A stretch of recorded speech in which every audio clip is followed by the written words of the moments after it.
I'm Neil from the Starling Tribune, a proud member of the Gonna Geek Network, just like the one you're listening to now. The opinions expressed are those of the individual host.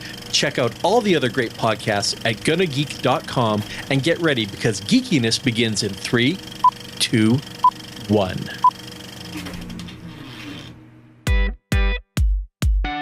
Welcome to Better Podcasting, a show where we talk about podcast tips, tools, and best practices to help you succeed with your podcast. What makes us different? Well, just like you, we podcast purely out of the love and fun of it. Podcasting is our hobby, and we recognize that it's yours too. We always encourage your questions and feedback, and you can find all of our contact information at betterpodcasting.com. Here's your host for the show, Stephen John Drew and Stargate Pioneer.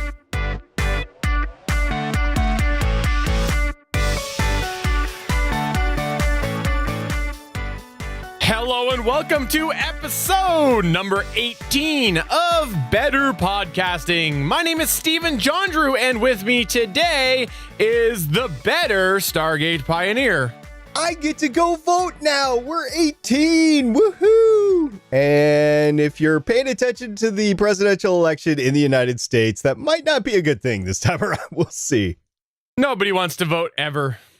Ever. Ever? Come on. Well, I could say we go out and buy some smokes or something, but we don't advocate that on this podcast. No, we don't. But if you live in Alberta, you can you drink there in 18? I think you can. I don't know. Let's go no with idea about your weird laws north of the 49th parallel. Who cares? Well, hey, today we're here with a very exciting announcement. This is the day, if you have not followed it, we have been running for 2 months a contest for a Audio Technica ATR2100 USB microphone giveaway. It is a USB/XLR combination microphone. And if you want to enter because you haven't, guess what? It is too late. The contest officially closed on February 29th of 2016. So we did run it a couple of months, and we are excited today to draw the winner from this. Now, you might be saying to yourself, but guys, I have never, ever listened to your podcast before. Why is Audio Technica giving you a product to give away? Well, guess what? They're not. Are they, SP? Nope. No, we bought this ourselves. This is so important to us to be able to give away some good gear, some good quality gear, some gear that is going to be versatile, that's going to help you grow, that is going to be able to be used on the road, at home, and is going to sound great, and is going to really...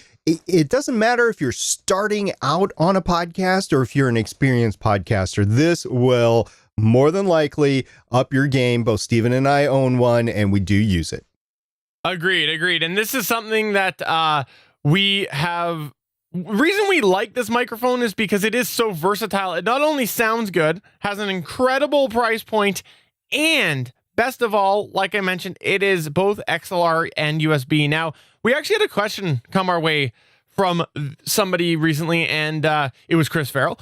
He had asked us a little bit about the USB and XLR combination. And yes, it is something that you can actually run the two at the same time. So SP has done this. You run your XLR to wherever you want to go if you have a hardware recorder or whatever, and then the USB into wherever, your computer, your laptop, whatever. It is that versatile, and that itself, my opinion, is an extra $50 feature. And usually the mic only costs like $50. Yeah, something like that. We're going generally for about $60. You can get it on sale for $40. If you're really lucky, you can get it on sale for $35. But at any price, no matter what it is, if it's $80, $60, $40, it's an incredible bargain for that microphone. It really is. It will outcompete even... Well, I won't say outcompete, but it will stand up with the microphones that we are actually using now, which are in the hundreds of dollars. And there's reasons for that, but this is a great microphone. I mean, I can't believe if this was available when I started, I don't know if I would be using anything else right now. I'd probably still be on that puppy. All right, so enough about the microphone, though. Let's get to the actual draw here. We have a highly technical way of doing it, don't we, SP? Yeah, we do. I know we promised like a bingo raffle sort of thing. Well, the budget kind of ran out this time around. So what we're looking at is picking a name out of a hat, but it's not just any hat. We're part of the Gonna Geek Network. And as such, I'm a big proponent of geeky things, like geeky jerseys. You might have seen me wear them on other podcasts. Well, guess what? The company, Geeky Jerseys, branched out into GeekyLids. What? So if you're on the YouTube side of things, you're looking at my Black Squadron hat. Of course, it's upside down, but it's a Black Squadron. It's a Star Wars. So deal with it, folks. We're part of Gonna Geek Network. We're geeky stuff. So what I've done is I put all of our contest applicants, submittals, whatever you want to call it, into the hat. I have folded them up so you can't see the names. I won't be able to see the names. I'm going to hold it above my head. I'm going to pick one name out of the hat. So literally a hat drawing, and we're going to see who wins. Here we go. I have the name in my hand. I'm going to open it up. It's kind of like a fortune cookie thing. And the hat just fell down with all the names. So What? Does it have your name on it? Hey. No! No. It's got Diami Ploki's name. Woo! Woohoo! So Diami Ploki, if I remember right, he was the one with the woodworking podcast that had the gaming chat headset. I think you're right. Yeah. So, I think- congratulations, you get an upgrade.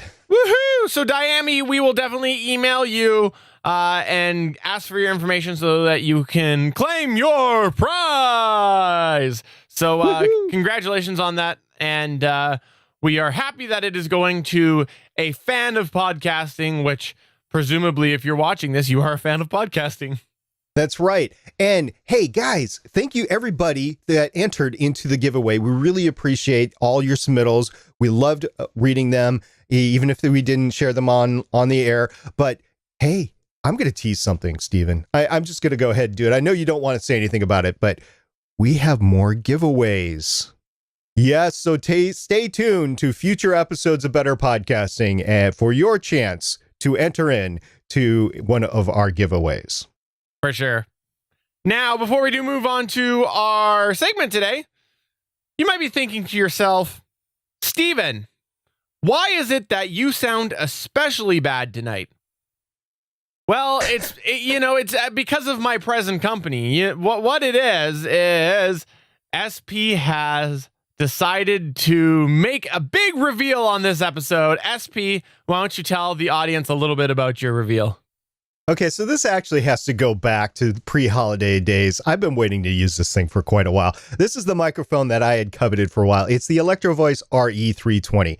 Now, why didn't I use it first? Well, that is because the other thing that I needed to make it work was a digital processor, and I chose the DBX286S. And in a convoluted thing over Christmas, I actually got the Shure SM7B in a package deal with the DBX286S with Christmas money, basically.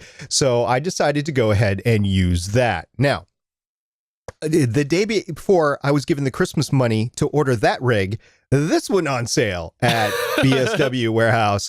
So I got this entire rig on sale. It was the Christmas sale. So I do recommend, if you're looking into upping your game into a higher level microphone, Black Friday deals, Cyber Monday deals, the month of Christmas is the time to look into this. So I'd been eyeing this. I thought it would be the perfect match for my voice for a while. I got to tell you though, Steven, I really fell in love with that Shure SM7B. It was really hard taking it off the stand and putting this one on. Yeah, so just to recap, listener, this is something that SP for the last few weeks or last couple months has been using the Shure SM7B microphone, and now he has switched over to the Electro Voice RE320 microphone. So he's going to run that for a couple of months, see how he likes it, compare and contrast, and see which is his microphone long term. Or maybe it'll be like, you know, how you put on a pair of pants every day. You're like, which do I feel like going with today? And that will be him, because I know he's got the ability to leave them both hooked up, and maybe he'll just sit down and he'll go, it's feeling like a DBX or an RE type of day. Or maybe it's more like, no, it's more like a 7B type of day. So, you know, could be how he operates. Well, we'll see how it eventually happens. The most important part is it takes a while to dial something like this in. It took me a couple of months to dial in the Shure SM7B, and it wasn't until the last couple of weeks, as I was listening to it in a multitude of situations, whether it was here in the studio, whether it was in my car, whether it was in the headphones at work or whatever, that I was really feeling comfortable with the sound. So I anticipate a couple of months to dial this in. And because it's give and go, you dial it in at one level and then you listen to yourself, you edit yourself, you listen to yourself in a multitude of situations. You're like, I could use less bass. Yeah. That was the case with the Shure. I was like, I've got too much bass. I need to turn that down. Or I need to turn up the de-esser or dial in the de-esser just a little bit different or whatever on the DBX286S. So it's just a constant thing. You can't just dial it in right away and go unless you've got a phenomenal ear and have been dealing with this stuff for a long time.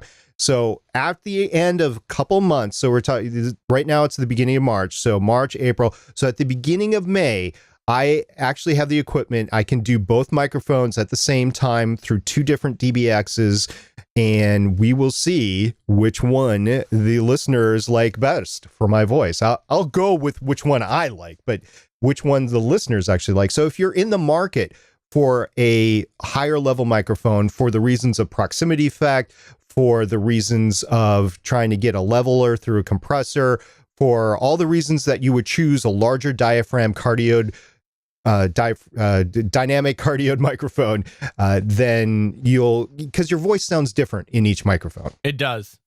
And it's just nice to know that we've got now experience with 3 of those level microphones. So audio listener, if you've been looking at the Electro Voice RE320 or the Shure SM7B or the Audio Technica BP40, those are all microphones we have used between SP and I combined. So email us. We'll tell you our experience so far with them, and we're pretty honest. Well, we are honest. We're more than pretty honest. We're a lot honest. So let's totally honest. Speaking of honesty, you got to be honest with yourself when you podcast, and let's dive into that right now. Should we do that? Yeah, let's go ahead. All righty.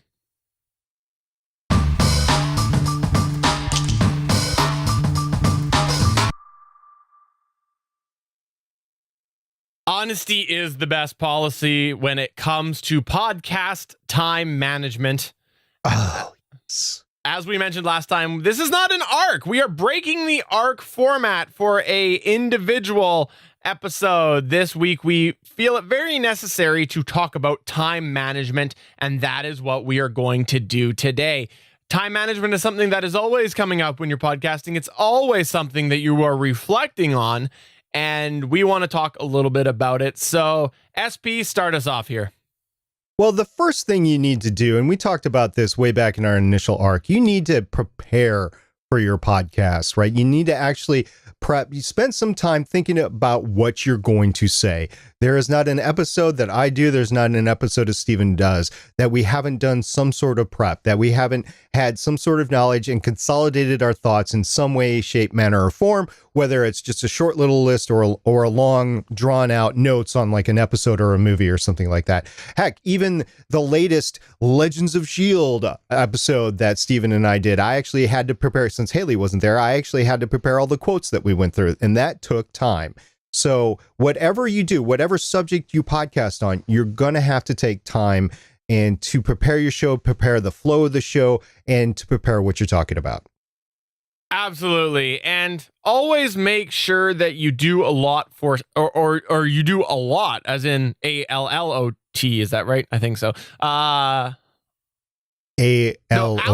Allocate. There we go. There you go. Allocate some form of time towards prep, because every podcast is different. And yes, you may have more of a round table type scenario, but what are you talking about for that episode? There's going to be some form of prep needed, even with a quote unquote fly by the seat of your pants type episode. There's going to be some form of prep. So you definitely have to allocate, there you go, for prep time.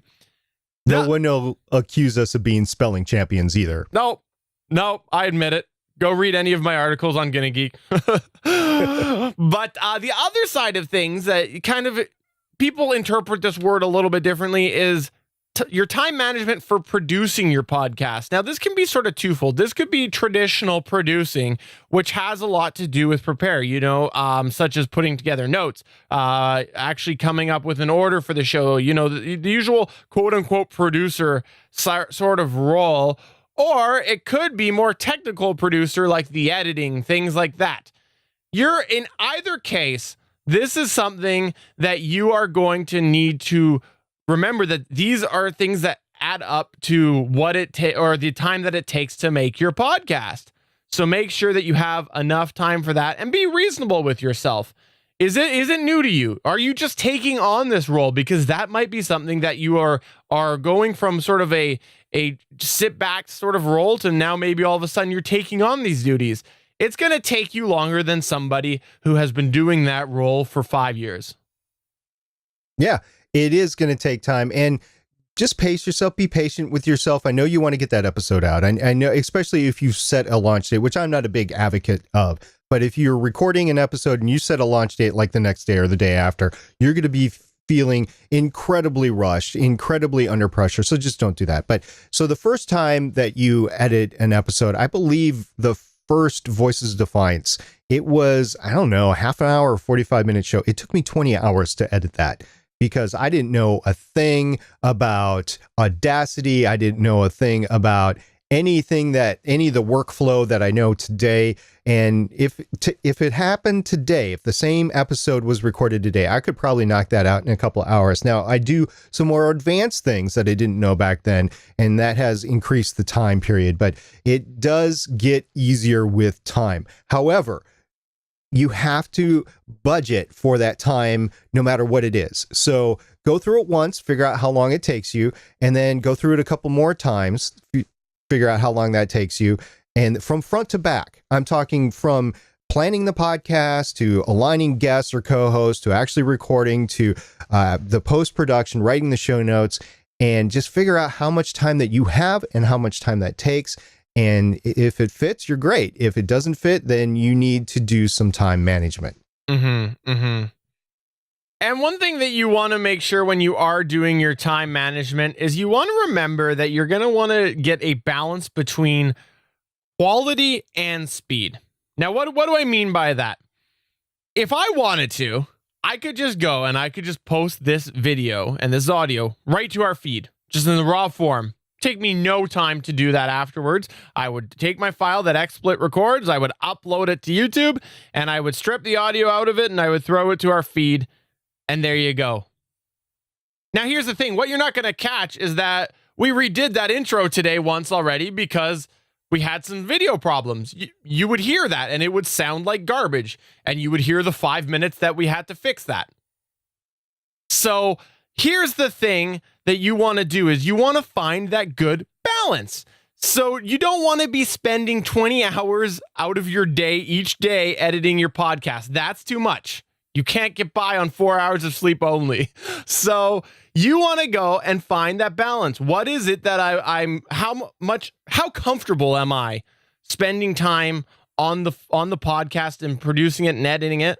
And how much am I willing to let slide through in order to have that good balance? I like to call it a podcast, non-podcast life balance. And that's something that the two of them have to work together in order to keep you sane, essentially.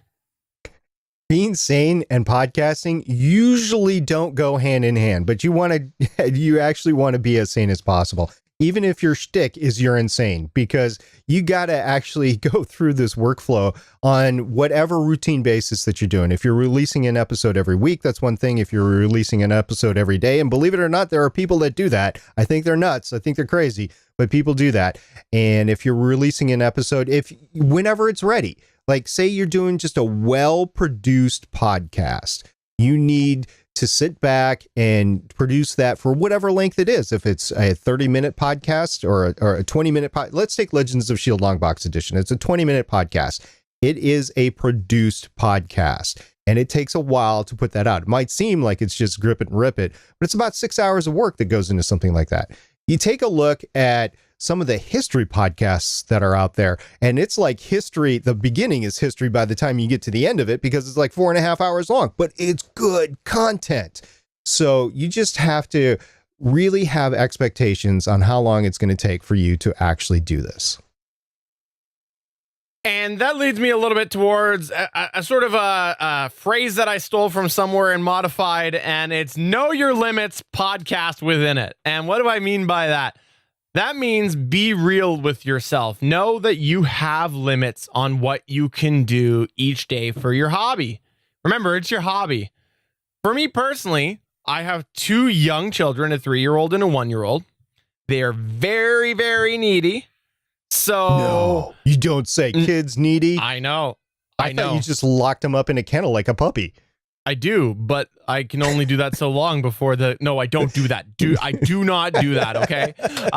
But the reality is my wife and I work offset schedules. So it's something that, because of that, I have more limited time. I can't just go and leave the kids alone while I come and edit. That doesn't really work. That's not really a safe thing to do. The other thing that I need to also recognize is that with the offset schedules, I want to spend time with my family as well. So I have limited time to spend with my wife because she works offset schedules than me. One day I'll be in a little bit different of a position in my life, but right now I know that the maximum podcast, this is my number that I have come up with myself for my life, is 2. The most that I can do is 2. And that is stretching it, especially because I run the GonnaGeek.com website and the network. And, I'm not attending that C2E2 event. And I'll say it right now, I'm putting in a lot less time than the guys and girls that are actually attending that. But it is still consuming a large portion of my time because I run GonnaGeek.com. So I know that 2 is my number when I take all of my variables and put them together. 2 is a stretch. In fact, just to reiterate this point, I was doing that Walking the Walking Dead podcast, which was sort of fading. There were some other things going on. I decided to drop it to do this podcast because I was more passionate about this subject. And I knew that 2 was my big number. So you got to know your limits, and really you do need to podcast within that. Right. So I also believe that for most people, 2 is going to be your limit for the production value. And a lot of people being on 2 is their limit. It just takes a lot of time. Now, I'm in a little different place than Steven is, and I do 5 weekly podcasts. I don't produce all 5 of them. I kind of sort of co-produce this one, but Steven does all the hard lifting. He does the video editing, he does the recording, he does the audio editing, and he pumps out the podcast. Now, we trade off duties a little bit as needed because that we're both capable of doing most of the work. But when it comes down to it,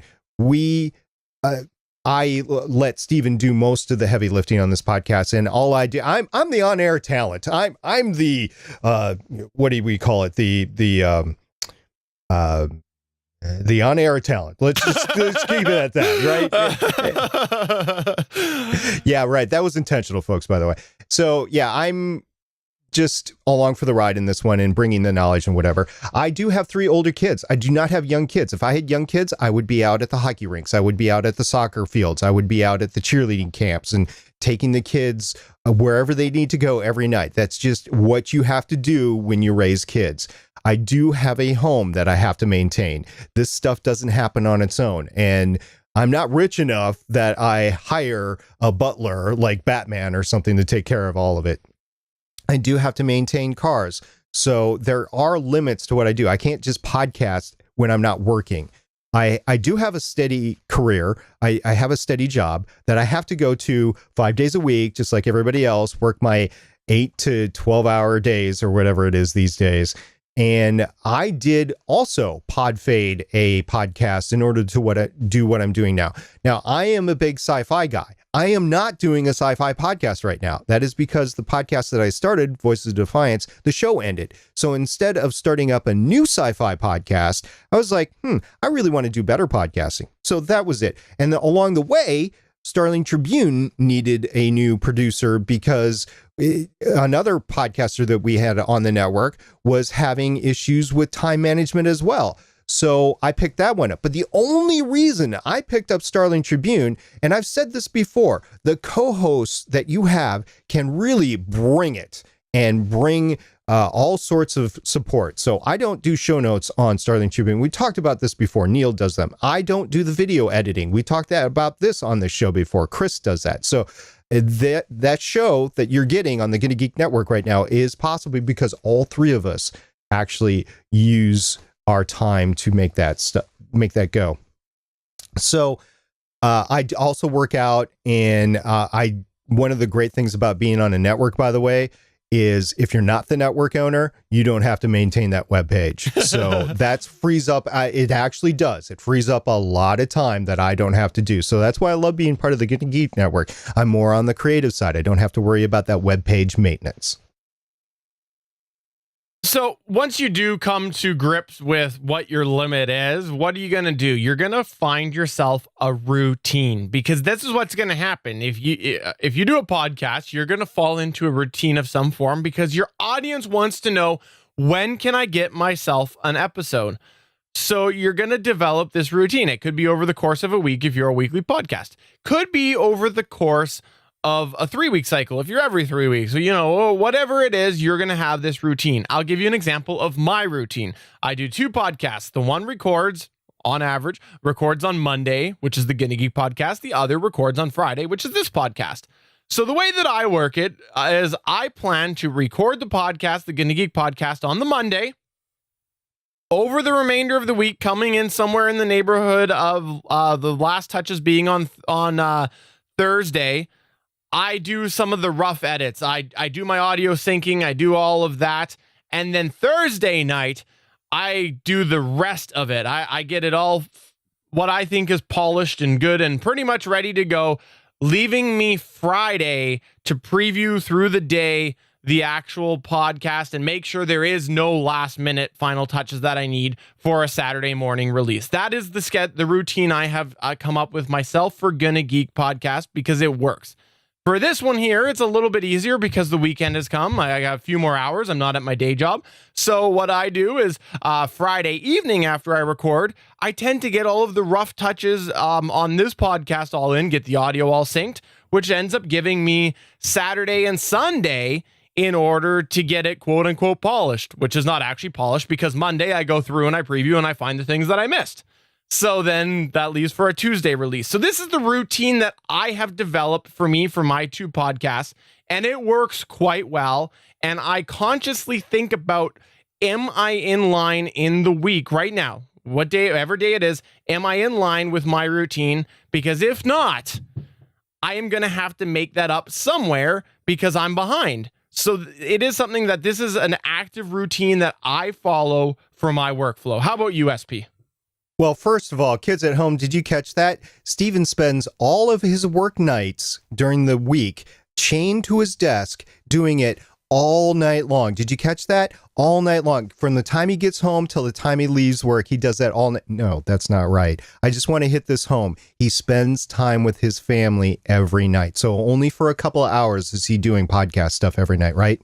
That's true. Thank you. I do appreciate you bringing that up. And for me, I think, like, when it's your hobby, I think people sometimes, it doesn't matter the hobby. If it's podcasting or something else, sometimes people forget that there are other things in maybe more important in your life than your hobby. And so make sure you spend time for those as well. Yeah, no matter what it is. So what I had to do, because I really like podcasting, it's a really intense hobby for me. So I had to actually draft out a schedule in order to get everything done.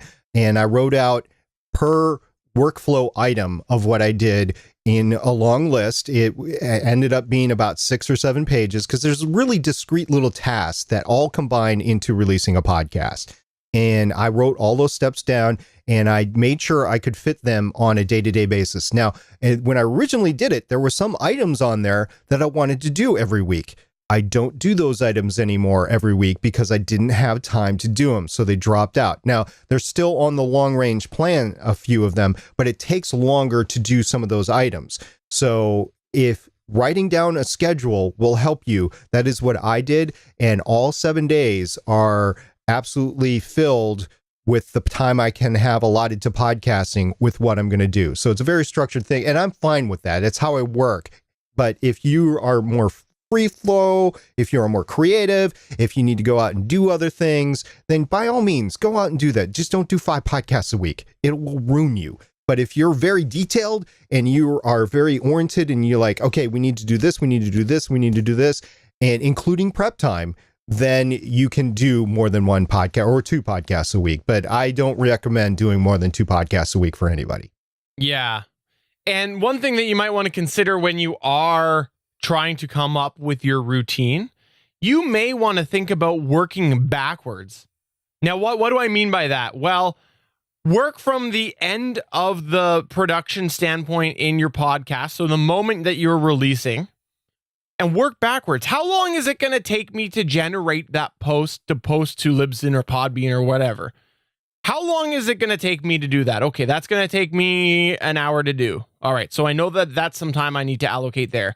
How long is it going to take me to post on my network that I'm on? There's more time.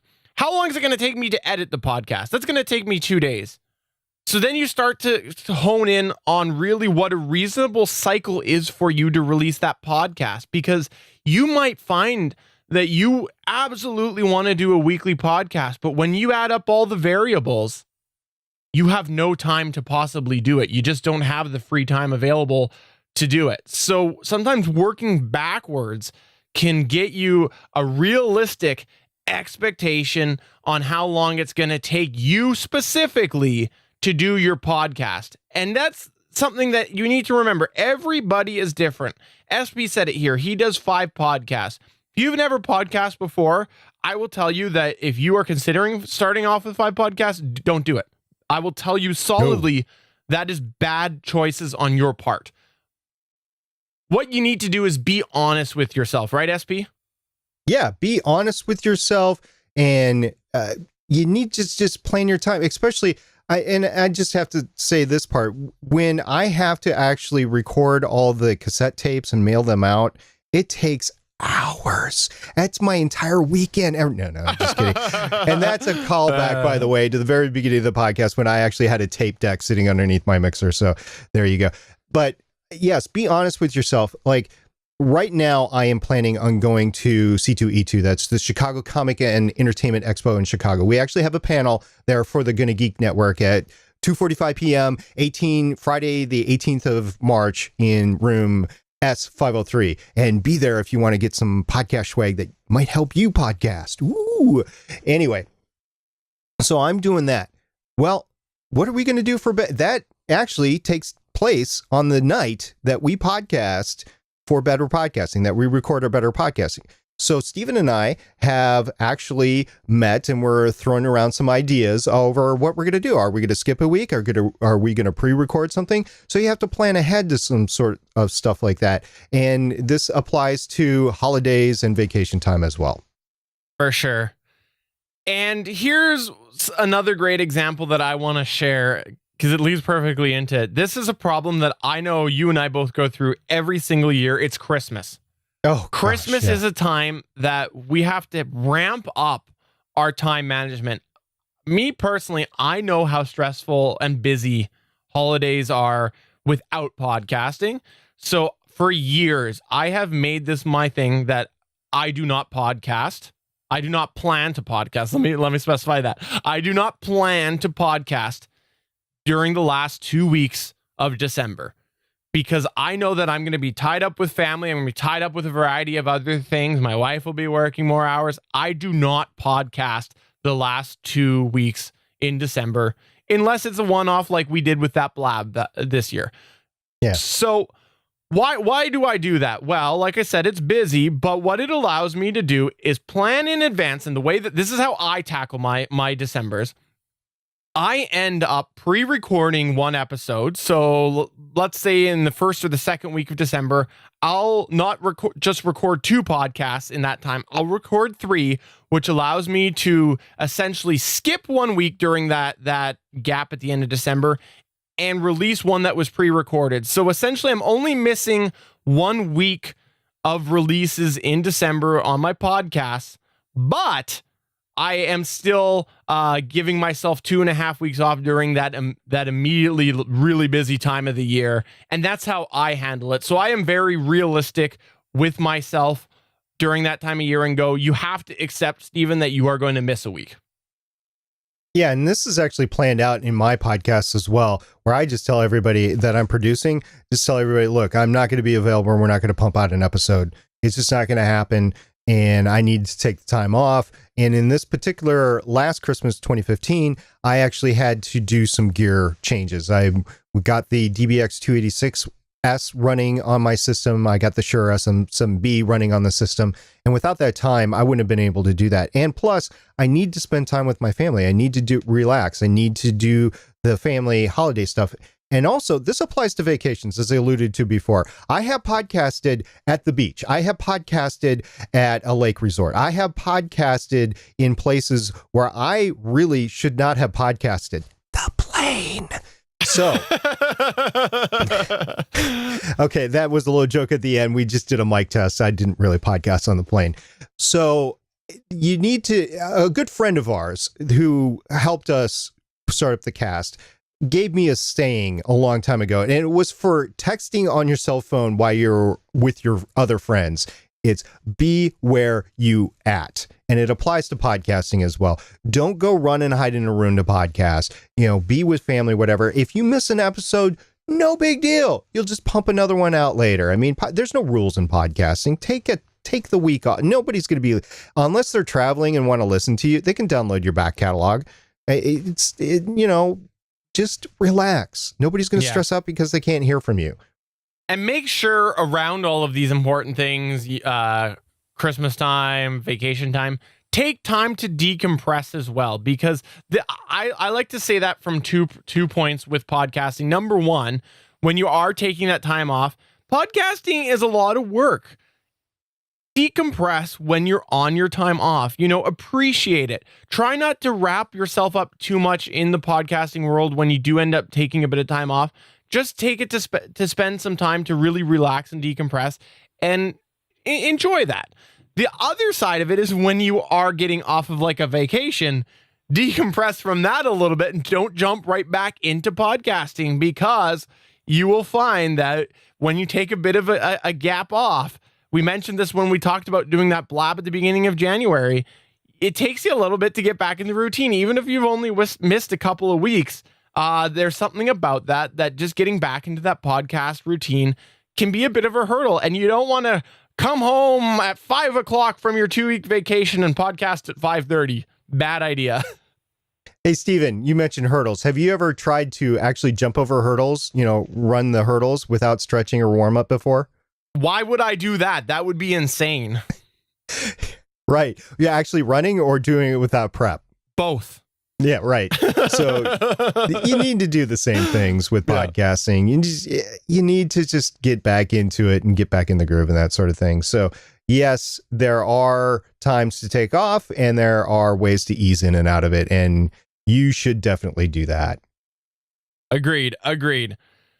And really, the final thing that we want to end up sort of hammering home here is that we said this before, we'll say it again, you really need to be honest with yourself. And if you're finding yourself in a situation that you're backlogged and you have several episodes to go out and they're not, or whatever it is, you haven't been able to record in a while, be honest with yourself. Ask yourself, why is this happening? And I will tell you this, and this is another part where I'm going to sound like I might be a little bit sticky and maybe even sound a little bit arrogant, but if you cannot give yourself the specific reasons why this is a one-off event in your life in the grand scheme of things, if you cannot identify those specific triggers to this delay, you are lying to yourself and you are biting off too much or more than you can chew. Because if you cannot pinpoint that this is indeed a very, very specific event in your life that is causing these delays, podcasting is such an addicting hobby. It is fun. You want to do the most that you can do. This has been my experience. You might just be letting that get to you and might be clouding your judgment a little bit. And you might be letting hope and drive actually be the strong point in your mind when you're considering what can I actually do. Once you start podcasting, you'll always have an idea about another podcast, or you always want to get on the mic and you want to talk with other people because it is addictive. It's like going to a bar. I can't drink, so I can't go to a bar. And it's like going to the gym. Some people get really addicted to that. Podcasting is the same way. And you just have to take it in moderation. And if you're doing more than you can bite off, then you just need to take a step back and go, you know what? I can't do this. I just need to find a good balance in my life. And if you are in a situation where you find yourself getting behind, like you're not releasing an episode before you record the next one, and then it becomes 2 episodes or 3 episodes. I will tell you, it's happened to me. Legends of S.H.I.E.L.D., summer of 2015. That puppy fell off the face of the planet. Now, as Stephen was saying, though, there was a reason for it. And the reason was my entire setup, from the router to the computer to the mixer, everything broke. It just simultaneously just bleh. Now I was able to limp along and get Voices of Defiance out because that was an active TV show. Legends of S.H.I.E.L.D. was not active. So while I hated not releasing too many episodes over that summer, I did sporadically was able to release episodes. And at the end of the summer, it was like, oh, I've got all these back episodes, but we had to start with Agents of S.H.I.E.L.D. when that came on. So we started with Agents of S.H.I.E.L.D. But I have all this back catalog. Over the course of the fall and into the winter, I've actually been able to pick up most of those episodes, all of Daredevil, for instance, which was a Netflix, and it wasn't an active show at the time. I mean, it's active, it's on Netflix, but it wasn't actively being produced every week. I got that out. We also did a short stint on X-Men movies, and I really want to get those out before the X-Men movie comes out. But if I don't, oh well, it'll just come out slightly afterwards. But we are current on everything else. So you just have to make a break and say, I can start again. There are no rules in podcasting. There really aren't, especially hobby podcasting. You're doing this for fun. And while you might have a sponsor or two, you just got to be honest with them and say, hey, look, this crap happened. I had an accident. My parents went into the hospital. My gear crapped out on me, but it's all fixed now. And I'm going ahead and I'm bowling through it, and I still have this many listeners, and I can do that. So if you're thinking in terms of the monetization, you can actually work with your sponsors. If you're just a hobby podcaster, just, get through it. And also, I might add, if you do find yourself getting behind, try to lean more on your co-hosts. Seriously, they're there in it with you, and if they might be getting frustrated that you're getting behind as well. Agreed. And ask yourself, what can I do to avoid this going forward? Because there might be something that you can do. In the case of a massive gear failure, it could happen again to SP. We hope it doesn't, but there's not much that he can do for that. But if it is something where, maybe this has happened a couple of times, maybe that is something that you need to realize that, no, now I'm in the situation that maybe I should drop a project. Maybe I need to do that. Maybe I need to increase my release or decrease my release schedule so that I'm going from 1 week to every 2 weeks, right? Everybody has their own set of parameters. Getting back to where SP and I started with this here, we're both very different people. We both can handle different sorts of projects, and we have our own different things. So you need to realize that you are your own unique situation as well. And other thing that I encourage you to remember is it is far better, in my opinion, for you to have one project that you are very, very happy with than 5 projects that, and I won't use the term 5 because then it sounds like I'm picking on an SP, and I'm not trying to, but then you have 3 projects that you're not happy about, because really that is something that you want to make sure you're happy with what you're putting out. And SP, don't know how you do it, but you do it with your 5 projects. So I tip my hat to you. I do it because I'm part of the great network, and that's the only way. I mean, I'm the anomaly. I really am. That nobody really could do what I do unless they're in my specific spot in life. And also, just remember, podcasts do have a shelf life. There's very, very, very few podcasts that have gone on for the 12 years now that podcasting has been out there. And just think that in terms of if you want to do another project, the podcast that you're doing now, odds are 1 or 2 will fold and you'll be able to pick up another project. So just hang tight and really plan out that next project when you get a chance, and then just hit it hard when it comes available. Because I'll tell you, this Better Podcasting thing, I was actually thinking about it before Stephen approached me and said, hey, look, what do you think about doing this? And I'm like, yeah, I was actually thinking about doing that. So woohoo! And that's what happened for Better Podcasting.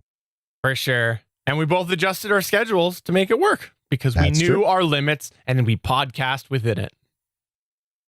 So should we go ahead and move on to the Better Podcasting download? Yeah, I'm excited about this one. All righty. Welcome to this week's Better Podcasting download. All righty. So for the Better Podcasting download, it was inspired by a recent experience that the pioneer of Stargates had, right? The pioneer of Stargates, right. So actually the lead in before the bump is pretty great, because what we did with Better Podcasting is we're not the only podcast about podcasting out there. There's a bunch out there, but there are some that are better than others in our opinion. And we just wanted to make sure that we had our say and going forward there. There are some podcasts out there that you just take a look at about podcasting. You just take a look at it and they're just trying to sell you something. They don't know what they're talking about. They give you what they think is great advice and they just don't know that there's other great advice out there because maybe they haven't done their research and they haven't listened to other podcasts about podcasting. Well, I'm just going to go through what happened to me recently, and I'm not going to call out any names or anything, but I was getting ready for a podcast this past week. And I just got on Blab just to have it on in the background as I'm flipping switches like the monkey I am, right? The monkey flips the switch. That's a Lost in Space reference, by the way. So I'm just getting ready. I'm on Blab, and when I search for Blab, I search for podcasts, right? Because I don't care about anything else. I want to see an active podcast. So there was only one podcast out there with the label podcast on Blab. So I went to it, and it turned out to be this nice individual that was talking about podcasts, helping people start podcasts. So I'm like, okay, well, I want to hear what this individual has to say. I haven't seen this individual ever talking about podcasts. So I haven't heard about this individual. Maybe this individual is new like us on Better Podcasting and has some things to say that's valuable. So as I start listening, I'm like, they recommend SoundCloud as a hosting source. And right now in March of 2016, we have recently, and we talked about it on Better Podcasting, they've had $77 million loss over the past 2 years. We don't know if they're going to be there for a long time or not. Yes, you might get an instant audience and great listens, but if you're planning your podcast to be out there for a couple of years, it's not exactly the great place. So I just chime in and said, SoundCloud, they've lost $77 million. And I use Libsyn for my hosting. I also host with Spreaker. I would recommend Blueberry and Podbean. And just because of the fact of the couple of things that I said, this individual obviously didn't know what they were talking about, read only half my comments, and then just decided to shut it down. So the point that we're trying to make here is that not all the advice about podcasting is equal. It's like anything else out there. If you want to do self-surgery at home, you can listen to some Russian doctor. But if you want to actually take care of what's ailing you, go to a real accredited doctor here in the United States. So, Stephen, I think you and I are on the same level here. Yeah, and that's something that there's some more to it. Like we don't want to sound like we're trashing on it, because this was an important topic for us to address without trashing on this individual, because who knows, we only just met this one individual through this one blab. But what I want to get to and really hammer home is that there is no one-stop shop solution or formula for podcasting. You may have a buddy who is very successful with a podcast and they have done ABC and XYZ to get there, and you try ABC and XYZ and it falls flat for your podcast. Everybody's podcast is different. Everybody's execution is a little bit different, and your audience is going to be a little bit different. Different audience members expect different things, and you might find that your audience is wanting something a little bit different than your buddy's audience. So anybody who is presenting themselves as a, whatever step solution or a conveying it all that this is the guaranteed way to go, if there's anybody who's conveying that, I usually recommend take it with a grain of salt, because in my opinion, there is no right way that guarantees success every time. There are better practices than others to help you with that success. But if you walk into a scenario at all, and you feel that there's this tone that this person is going to sell you with the guaranteed X steps in order to podcast, absolutely step back and look at it for a little bit objectively, because I think to me that's a bit of a red flag. How about you, SP? Yeah, some advice even that people are giving today that you pay for is years old and is just out of date too. So you have to consider that. When was the last time this content was refreshed? Mm-hmm. Now, there's some good content out there that people pay for. Don't get me wrong. There really is. And I would, if you're interested in that, I would wholeheartedly recommend it. So just approach me and I will let you know where I think you should go. If you want everything to know about podcasting and are willing to pay money for it and get consulting too. There are some great podcast consultants out there that I would recommend. But in the meantime, you need to, there's a lot of entrepreneurial type podcasts out there. It's just a niche market of get rich quick schemes, really. And you just have to be aware that they're out there, what they can do to harm you and what they can do in some cases to help you if it's very good advice. But if you need a qualifier on what we would recommend or not, just get in touch with us and we'll let you know. In the meantime, if you have any questions about podcasting, just ask us some better podcasting and we'll let you know what we think. We've done it all along so far. We've helped some people, I hope, and we will continue to do so. We are not podcast consultants, and we both have full-time jobs, so our availability is not as great as a real podcast consultant. So just keep that in mind, that it's going to take a while for us to get back to you. Yeah, and the other thing that I want to hammer home here is we're not saying that everybody there's one person that knows everything about podcasting, because it doesn't exist, or that you should not listen to any new players at all, because that's not the case at all. If that was the case, nobody would have come to our podcast, because we're still new players. So what I'm saying is you really want to look at everything objectively. There are people who, like, I'll be totally honest, there are people who charge reasonable fees or maybe expensive fees, whatever, however you want to classify it, for podcast advice. And you can find a big long list of people who will say they give out bad advice. That's that person or those people's opinions. And why I'm pointing this out here is because everybody's opinion is going to be slightly different on podcasting. SP and I have some different practices with how we approach things. You know, overall we're the same, but we have some little differences. And as such, look at everything that is out there and really, really consider which elements do I want to take here? Which do I want to try? And then make your own opinion about it, because Joe Schmo, the podcast expert, might tell you to try doing something and you try it and you find, okay, that got me down the right path, but if I tweak it this way, it works better for my workflow or my time management. So you can absolutely make your own modifications and find what works for you. So really look at it as a whole. And again, if somebody is selling you something that these are the X steps guaranteed, you know, or really conveying that you're guaranteed to be the next Kevin Smith or the next Chris Hardwick, big flag. Yeah, but there's some good advice out there too. And hey, we're learning all along. There's no right way to podcast. There are wrong ways to podcast, but there's no for sure right way to podcast. There's just a lot of different ways to do it, and some are righter than others, and some have yet to be discovered. As I've said before, podcast is evolving. So if we run into something, we'll let you know. If you run into something that works, please let us know, and we'll talk about it on the podcast. Absolutely. But I think that's enough of that. Let's go ahead and move on to the pod back. Shall we do that? Ooh, I'm excited. All right, pod back. Woohoo!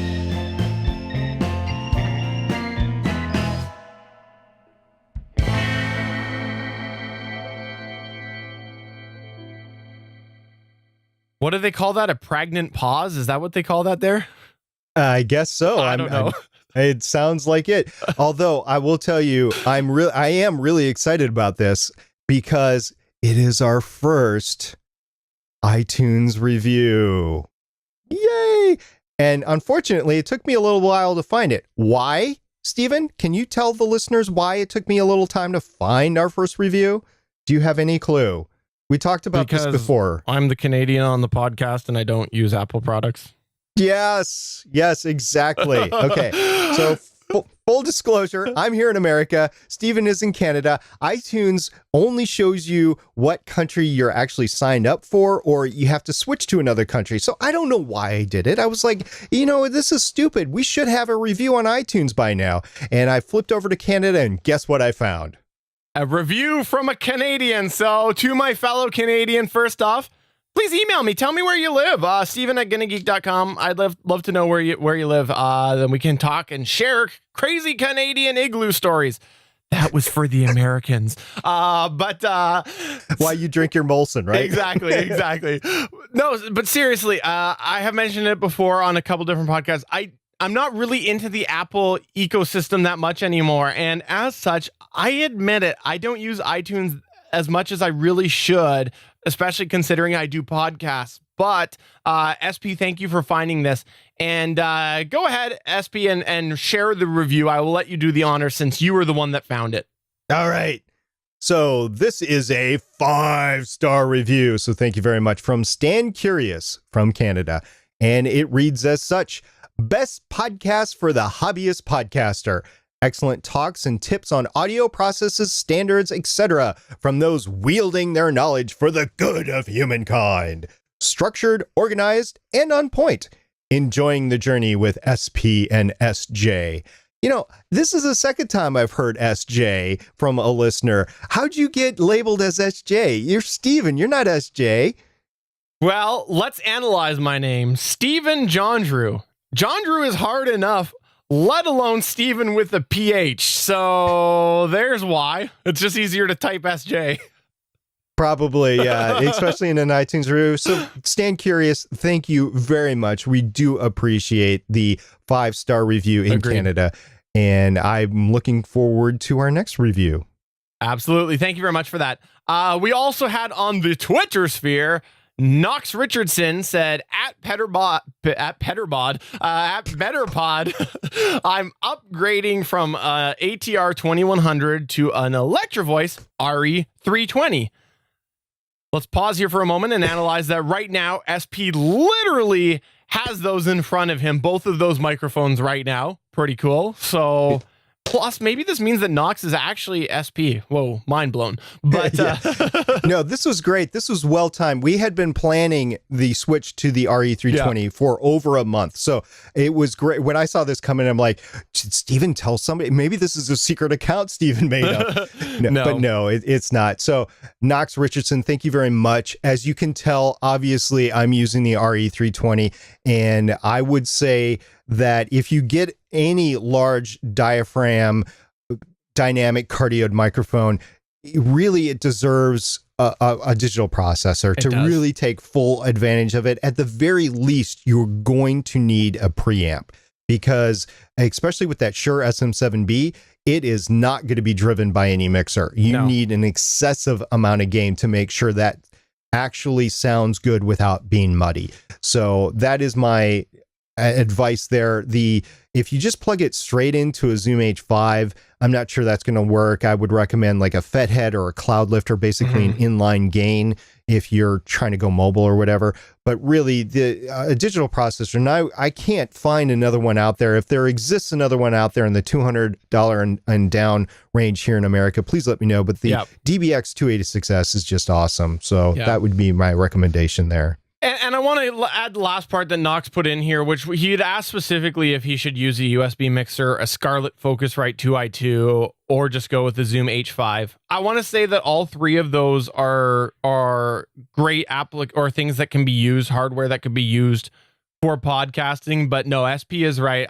When you get into this caliber microphone, I highly recommend you end up having a preamp of some form. I do not use a DBX 286.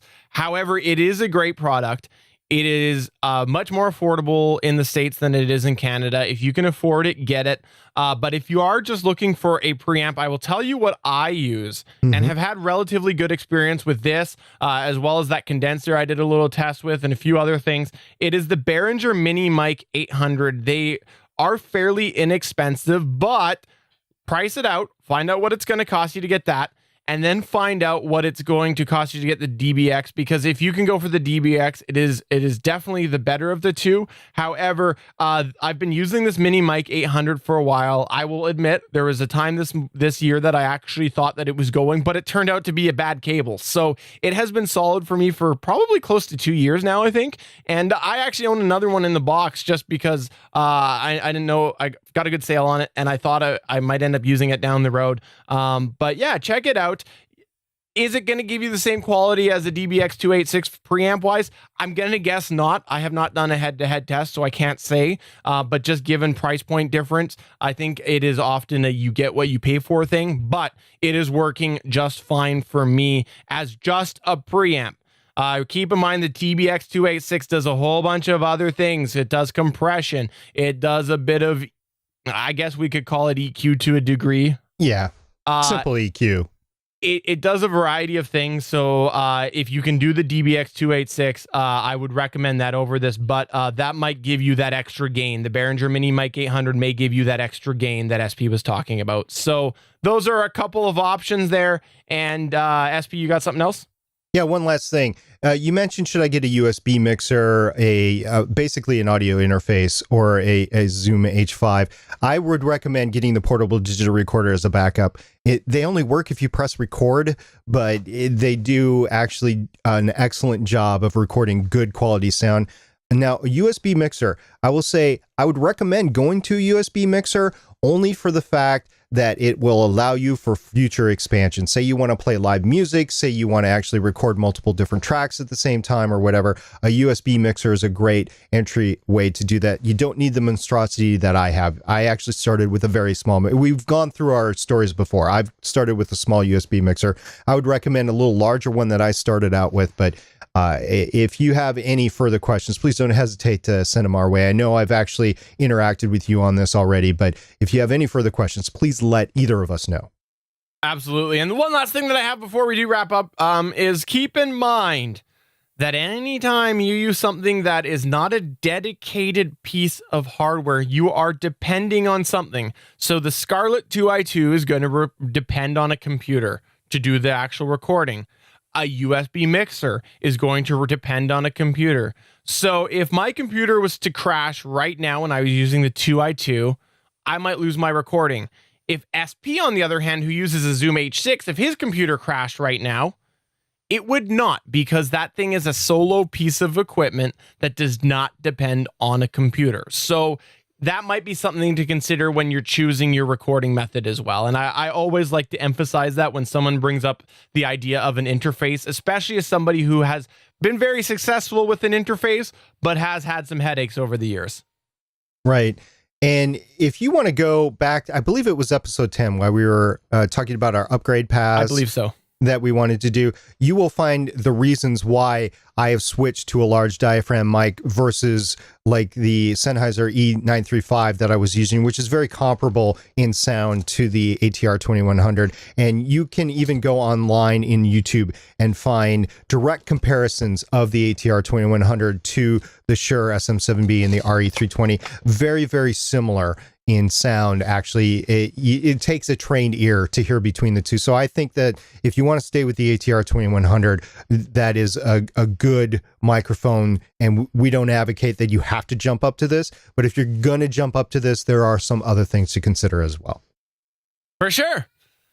But that is taking us to the end of episode 18 of Better Podcasting. Before we do go, I just want to go and remind everybody that we are doing a break in format next week. We are going to be doing a live episode. You're going to find us on Blab on Friday, March 11th at 3:30 p.m. Pacific. That is 6:30 p.m. Eastern. We are going to take your questions and anybody else that pops in questions, and we'll put it in the feed afterwards for that week's episode. You're going to find us on geeks.live. That's www.geeks.live. You'll be able to find out where you can find us there. And then the week after that, we are going to start a new arc. We'll just tease that a little bit and not dive into it. But we will tease you with that. We will get back to a multi-episode arc. Yes, and don't forget, if you are in the market for a rack to contain your audio gear like the DBX286 that we have, or the compressors or anything like that, go check out madeinfarmington.com. Use the coupon code BetterPod10. It is the only coupon that I know that they take. So if it's good quality stuff, if you've watched our episodes before, you've seen it, and the version that I have, and I'm very happy with it. And once again, BetterPod10, the number 10 for the coupon code. All right, well, that is going to take us to the end of episode 18. So for episode 18 of Better Podcasting, my name is Stephen Jondrew, reminding you to go and see SP in person if you are going to be at C2E2. And I'm saying we're 18. We're going to run to the border and we're going to drink in Alberta or wherever it's legal in Canada. Bye. See you guys next time.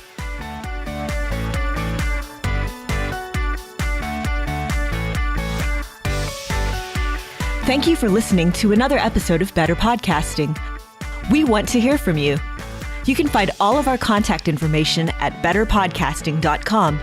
If you like the show, please consider giving us a 5-star review in iTunes. Thanks for listening, and we will see you again next week.